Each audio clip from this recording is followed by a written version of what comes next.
رسول اللهم صل على سيدنا مولانا محمد وعلى آله وسلم صلاۃ و سلام علیہ رسول اللہ صلی اللہ علیہ وسلم۔ میرے محترم دوستوں، پچھلے 2-3 دن سے آپ صلی اللہ علیہ وسلم کی سیرت کے تعلق سے بتایا جا رہا تھا۔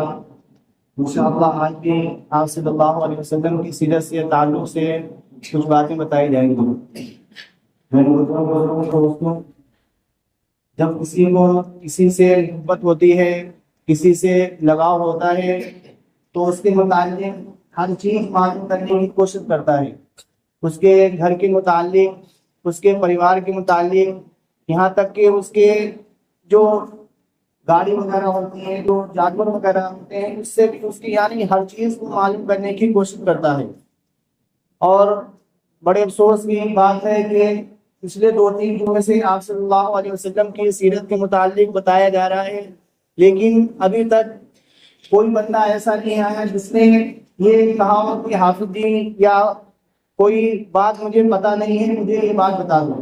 یعنی آپ صلی اللہ علیہ وسلم کے متعلق کسی نے ابھی تک یہ نہیں پوچھا کہ آپ صلی اللہ علیہ وسلم کا والد کا نام کیا تھا، آپ کے دادا کا کیا نام تھا، آپ کے پردادا کا کیا نام تھا، آپ مکہ معظمہ میں کب آئے۔ یعنی آپ صلی اللہ علیہ وسلم کی سیرت کے متعلق ابھی تک کسی نے کوئی بات نہیں پوچھی۔ یا تو یہ بات ہے کہ ہمیں تمام باتیں پتہ ہیں، ہمیں سب باتیں پتہ ہیں، کسی چیز کو جاننے کی ضرورت نہیں ہے، یا تو یہ بات ہوگی۔ حالانکہ اگر کسی کو بھی کھڑا کر کے پوچھ لیا جائے کہ آپ صلی اللہ علیہ وسلم کے پردادا کا کیا نام تھا، تو اکثر لوگ یہ ہیں کہ بتا نہیں پائیں گے۔ یا تو یہ بات ہوگی کہ تمام باتیں ہمیں پتہ ہیں، یا تو یہ بات ہوگی کہ ہمیں آپ صلی اللہ علیہ وسلم کے متعلق پتہ کرنے کی ضرورت ہی نہیں ہے، یعنی ہم سمجھتے ہی نہیں ہیں کہ ہمیں یہ بات بھی پتہ ہونی چاہیے۔ حالانکہ وہ نبی پاک صلی اللہ علیہ وسلم نے فرمایا لا یؤمن احدکم حتی اکون احب الیہ من والدہ وولدہ والناس اجمعین، کہ اگر تم یہ چاہتے ہو کہ تم دنیا میں کامل ایمان والے کہلائے جاؤ، اور کامل ایمان والے جبھی ہو سکتے ہو جب تک تم مجھ سے محبت نہ کرو۔ اور محبت کیسے کرو کہ اپنے اولاد سے زیادہ مجھ سے محبت کرو، اپنے مال و دولت سے زیادہ مجھ سے محبت کرو، یعنی اور دنیا میں جتنی بھی چیزیں ہیں سب سے زیادہ مجھ سے محبت کرو، تبھی تم کامل ایمان والے ہو سکتے ہو۔ تو جب ہمیں کسی سے محبت ہوتی ہے، کسی سے لگاؤ ہوتا ہے، تو ہم اس کے متعلق پتہ کرنے کی کوشش کرتے ہیں۔ تو کیا ہم غور کریں کہ ہمیں آپ صلی اللہ علیہ وسلم کی سیرت کے متعلق پتہ کرنے کی ضرورت ہے کہ نہیں؟ خود آپ صلی اللہ علیہ وسلم فرما رہے ہیں کہ ہماری نجات ہو ہی نہیں سکتی ہے کہ اگر ہم نبی پاک صلی اللہ علیہ وسلم سے محبت نہیں کریں گے۔ اور صحابہ کرام نے بھی کی ہے، کیسے کی ہے کہ آپ صلی اللہ علیہ وسلم نے ایک ایک چیز کو محفوظ کر دیا ہے، ایک ایک چیز کو ایسا محفوظ کیا ہے کہ لوگوں تک اس کو لکھ کر پہنچا دیا ہے کہ آپ صلی اللہ علیہ وسلم کے جانور کا کیا نام تھا، آپ صلی اللہ علیہ وسلم اس پر سواری کیا کرتے اس جانور کا کیا نام تھا، آپ صلی اللہ علیہ وسلم کے داڑھی مبارک میں کتنے بال سفید ہو گئے تھے۔ یعنی چھوٹی چھوٹی چیزوں کو بھی آپ صلی اللہ علیہ وسلم کی صحابہ کرام نے لکھ کر دوسروں تک پہنچایا ہے، تو ان کو آپ صلی اللہ علیہ وسلم سے محبت تھی۔ تو ہمیں کیسی محبت ہے کہ ہمیں آپ صلی اللہ علیہ وسلم کے والد کا نام بھی پتہ نہیں ہوگا، دادا کا نام بھی پتہ نہیں ہوگا، ماں کا نام نہیں پتہ ہوگا۔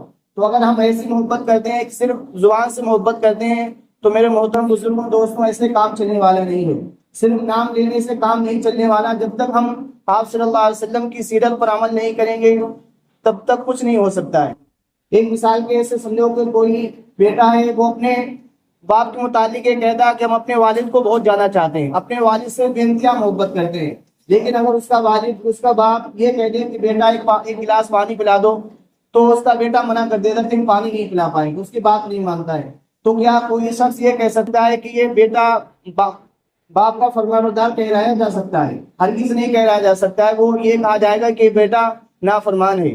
زبانی ماننے سے کچھ نہیں ہوگا، ہم زبان سے کتنا بھی نعرہ لگا دیں کہ امام صلی اللہ علیہ وسلم پر جان لٹانے کو تیار ہے، نعرے کتنے بھی لگا دیں، لیکن اگر ہمارے اندر آپ صلی اللہ علیہ وسلم کی سیرت نہیں ہے، آپ صلی اللہ علیہ وسلم کا طریقہ نہیں ہے، تو ہمیں کچھ بھی نہیں ہو سکتا۔ یہ ایسا ہے جیسے غیر مسلم بھی تو آپ صلی اللہ علیہ وسلم کا نام لیتے ہیں، آپ صلی اللہ علیہ وسلم کی بے انتہا تعریف کرتے ہیں، اور ایسی تعریف کرتے ہیں کہ اگر میں سنانے لگوں تو آپ کہیں گے کہ ایسی تعریف تو ایسا لگ رہا ہے کہ کسی مسلمان نے کی ہو۔ یعنی ایسی ایسی نعت غیر مسلموں نے آپ صلی اللہ علیہ وسلم کی شان میں پڑھی ہے کہ مسلمان بھی اگر اس کو سنے گا تو کہے گا کہ یہ کسی بڑے مولانا نے تعریف کی ہے، بڑی مولانا نے نعت کہی ہے۔ لیکن غیر مسلموں نے آپ صلی اللہ علیہ وسلم کی شان میں آپ صلی اللہ علیہ وسلم کے بارے میں بہت بہترین نعتیں کہی ہیں. تو نعتیں کہنے سے آپ صلی اللہ علیہ وسلم کا صرف نام لینے سے کام چلنے والا نہیں ہے. تو کیا اگر وہ صرف نام لے رہے ہیں تو کیا ہم یہ یقین رکھتے ہیں کہ غیر مسلموں کے بھی اللہ تعالیٰ نجات عطا فرما دیں گے؟ ہرگز ان کی نجات نہیں ہو سکتی ہے، کیونکہ وہ صرف آپ صلی اللہ علیہ وسلم کا نام لے رہے ہیں، آپ صلی اللہ علیہ وسلم کے طریقوں پر نہیں چل رہے ہیں. تو نام لینا الگ بات ہے، بات ماننا الگ بات ہے، لیکن کسی کی ماننا الگ بات ہے. ایک ہوتا ہے کسی کو ماننا اور ایک ہوتا ہے کسی کی ماننا. تو ہم کو ایسا ہونا چاہیے کہ ہم آپ صلی اللہ علیہ وسلم کو زبان سے بھی مانیں، اور آپ صلی اللہ علیہ وسلم کے جو طریقے ہیں، آپ صلی اللہ علیہ وسلم نے جن کاموں کو کرنے کا حکم دیا ہے، جن باتوں سے بچنے کا حکم دیا ہے، اس پر بھی عمل کریں. تبھی ہماری لوگ کی نجات ہو سکتی ہے. پھر میرے محترم بزرگوں دوستوں، میں نے بتایا تھا کہ آپ صلی اللہ علیہ وسلم کے والد کا نام عبداللہ ہے، اور آپ کے دادا کا نام عبد المطلب ہے، اور آپ کے پردادا کا نام ہاشم ہے. آپ کے دادا کا نام عبد المطلب یہ آپ کے اصل نام نہیں ہے، بلکہ دوسرا نام ہے. دوسرا نام کیا ہے کہ یہ واقعہ پیش آیا کہ حضرت ہاشم جو آپ کے پردادا ہیں کہ یہ ملک شام تجارت کرنے کے لیے جایا کرتے تھے. تجارت کی غرض سے ملک شام جاتے تھے. تو ایک مرتبہ ملک شام جا رہے تھے تو راستے میں مدینہ منورہ پڑتا تھا. تو جب مدینہ منورہ سے ان کا گزر ہوا تو انہوں نے وہاں پر پڑاؤ ڈالا، اور ان کی ملاقات وہاں ایک شریف خاتون حضرت سلمہ سے ہوتی ہے. حضرت سلمہ سے حضرت ہاشم کی ملاقات ہوتی ہے. تو حضرت ہاشم کو پیغام نکاح دیتے ہیں. تو خاندان والے جو بنو نجار خاندان کے تعلق رکھتی تھی حضرت سلمہ، تو ان کے خاندان والے اس شرط پر ہاشم سے نکاح کرنے کا وعدہ کرتے ہیں کہ اگر یہ تم ان کو یہی رکھو گے تو تمہارے ساتھ نکاح کریں گے، یہ تمہارے ساتھ آگے نہیں جائیں گے، تمہارے ساتھ نہیں جائیں گے. تو ہاشم جو آپ کے پردادا ہیں انہوں نے اس بات کو قبول کر لیا کہ ہم ان کو ساتھ میں نہیں لے جائیں گے، بلکہ ان کو یہیں رکھیں گے. تو حضرت ہاشم کا حضرت سلمہ سے نکاح ہو جاتا ہے. تو حضرت ہاشم وہاں سے مکہ مدینہ منورہ سے ملک شام کی طرف روانہ ہو جاتے ہیں، اور اتفاق سے حضرت ہاشم کا ملک شام میں غزہ نامی مقام پر انتقال ہو جاتا ہے. حضرت ہاشم کا انتقال ہو جاتا ہے تو ان سے نکاح جو حضرت سلمہ سے نکاح ہوا تھا اس سے ایک بیٹا پیدا ہوتا ہے. اس سے ایک بیٹا پیدا ہوتا ہے جس کا نام شیبہ رکھا جاتا ہے. شیبہ عربی میں سفید بال کو کہتے ہیں، اور کہا جاتا ہے کہ جب ان کے یہاں بیٹا پیدا ہوا تو اس کے پیدائشی طور پر کچھ بال سفید تھے، تو اسی وجہ سے ان کا نام شیبہ رکھ دیا گیا. تو جب یہ خبر مکہ معظمہ میں پہنچتی ہے کہ ہاشم کا ایک بیٹا مدینہ منورہ میں ہے، تو خاندان والوں نے مشورہ کیا کہ شیبہ تو ہمارا بیٹا ہے، ہمیں اس کو لانا چاہیے. تو خاندان والوں نے مشورے کے طور پر ہاشم کے بھائی کے مطلب ان کو مدینہ منورہ بھیجا کہ جائیں اور شیبہ کو لے کر آئیں.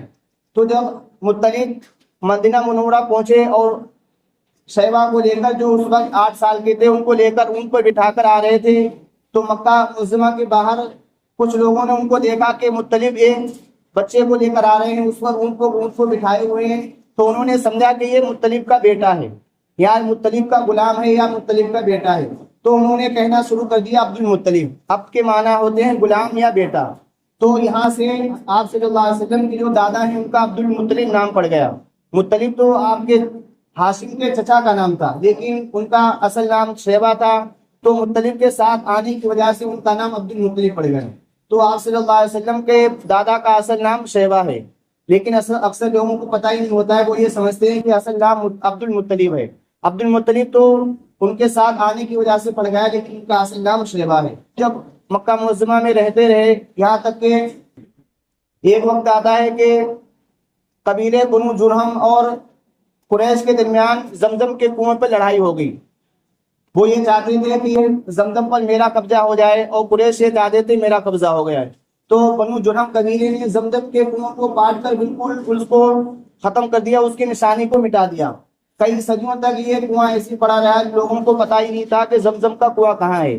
تو ایک مرتبہ حضرت خواجہ عبد المطلب جو آپ کے دادا ہیں ان کو خواب میں دکھایا گیا کہ کوئی کہنے والا کہہ رہا ہے کہ کنواں کھودو، زمزم کا کنواں کھودو. تو یہ کئی مرتبہ یہ خواب دکھایا گیا. تو عبد المطلب نے اپنے خاندان والوں سے مشورہ کیا کہ مجھ کو خواب میں دکھایا جا رہا ہے کہ زمزم کا کنواں یہاں ہے، اس کو کھودا جائے.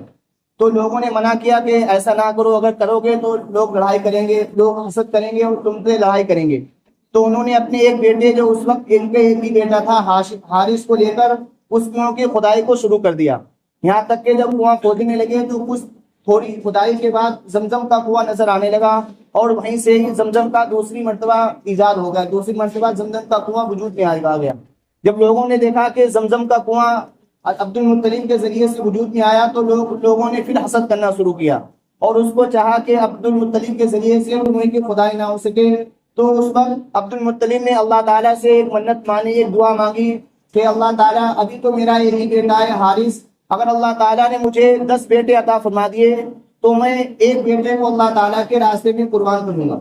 یہ دعا عبد المطلب کو قبول ہو گئی، اللہ تعالیٰ نے عبد المطلب کو 10 بیٹے عطا فرمائے۔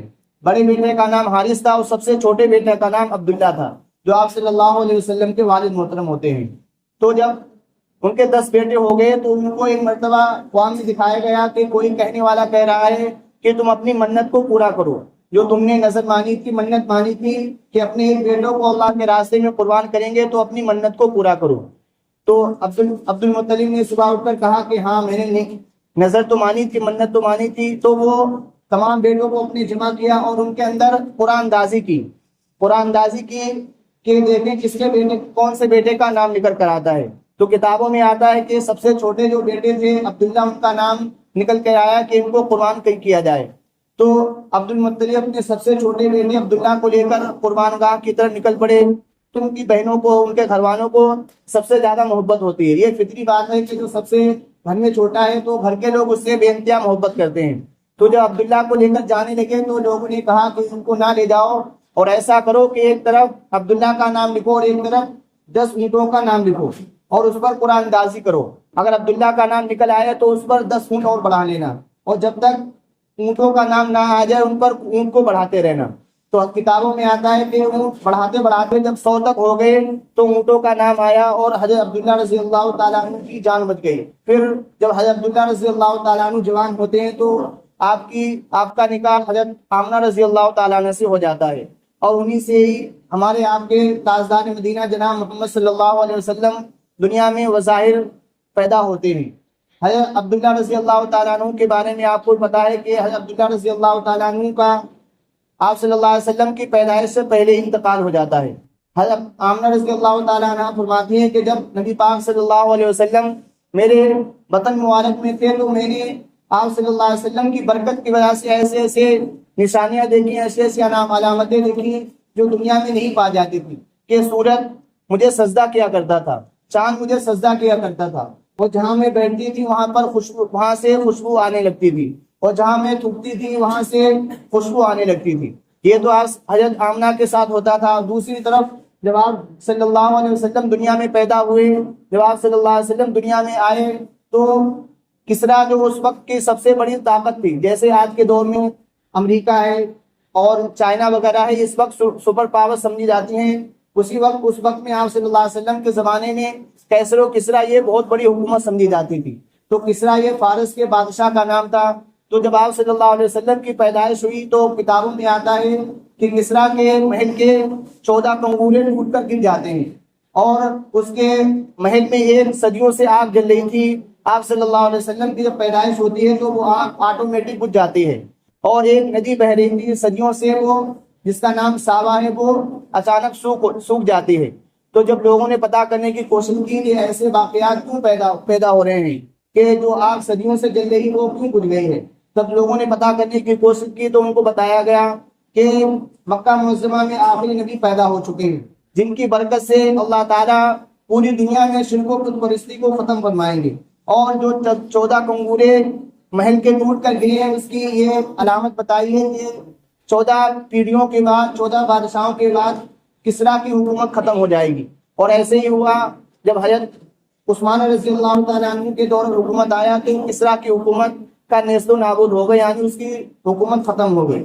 تو کہنے کا مقصد یہ ہے کہ یہ آپ صلی اللہ علیہ وسلم کی سیرت ہے، آپ صلی اللہ علیہ وسلم کے آباء و اجداد کا نام ہے۔ تو ہمیں چاہیے جیسے ہم کسی سے محبت کرتے ہیں، کسی سے لگاؤ رکھتے ہیں، تو اس کے متعلق ہر چیز معلوم کرنے کی کوشش کرتے ہیں۔ تو ہمارے آپ ان سے محبت کرتے ہیں، ان سے لگاؤ رکھتے ہیں، تو ان کی سیرت کے متعلق، ان کے گھر والوں کے متعلق، ان کے آباء و اجداد کے متعلق ہمیں معلوم کرنا چاہیے، اور معلوم کر کے جیسے آپ صلی اللہ علیہ وسلم نے طریقے بتائے اس پر عمل کرنے کی کوشش کرنا چاہیے۔ تبھی اللہ تعالیٰ ہماری دنیا بھی بہتر بنا دے گا اور آخرت بھی بہتر بنا دے گا۔